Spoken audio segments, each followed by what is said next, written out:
to something that I was just discussing with Mr. Zuckerberg, an independent civil rights audit, but in your case of Twitter.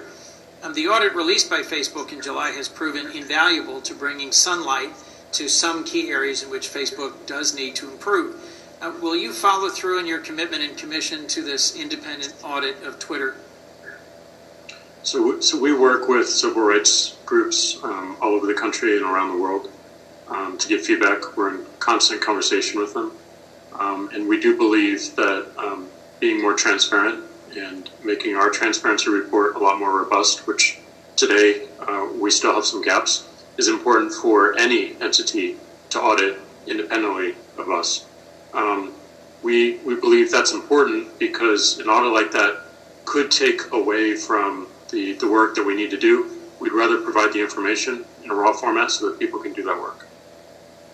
If I heard you right, you aren't going to pursue an independent civil rights audit, but you are going to continue to release data and to consult with civil rights groups. I'd welcome a more thorough answer as to in which way having an independent outside audit would actually harm your transparency efforts. I don't mean it would harm it. I mean that we want to provide enough information so that people can do this work independently of us on their own timelines, and that's where we need to make our transparency report more robust. And as I said, we have regular conversations with these groups and take feedback regularly.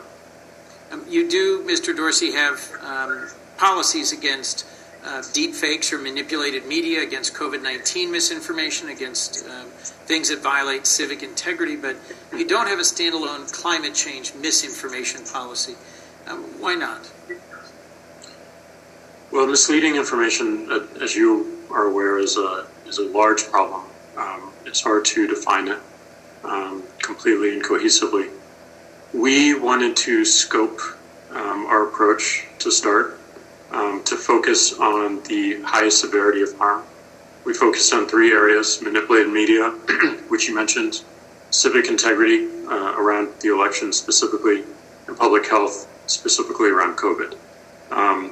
We wanted to make sure that our resources that we have the greatest impact on where we believed the greatest severity of harm is going to be.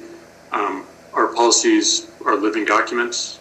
They will evolve. We will add to them. But we thought it important that we focus our energies and prioritize the work as much as we could. Well, Mr. Dorsey, and I'll close with this. I cannot think of a greater harm than climate change, which is transforming literally our planet and causing harm to our entire world.